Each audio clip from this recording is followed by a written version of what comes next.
જય Shri Ram, good morning. સવારમાં અમે ઘરે જવાના ટાઈમ પર અમે અમારા નાટક ચાલુ કરી દીધા.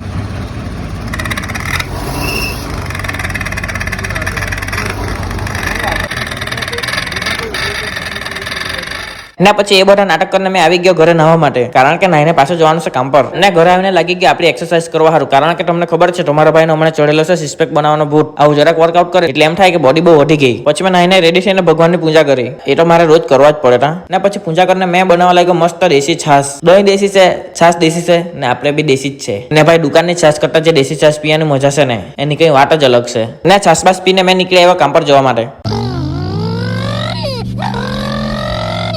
ને આ ભાઈ છે ને અમારા ચીખલી બુધવારી માંથી 100 રૂપિયા કઈ આવો પેન્ટ લીધો. ને પછી ટોપી બોપી લગાવીને મેં આવી ગયો બહાર ફાફા મારવા હારું. એ પટાઈને આપણું આખા દિવસનું લેસન બાકી જ હતું તે લેસન કરવા લાગી ગયો. ને પછી કાચમાં જોઈને મેં લાગી ગયો મારા દુશ્મન ઉપર બરફ લગાવવા.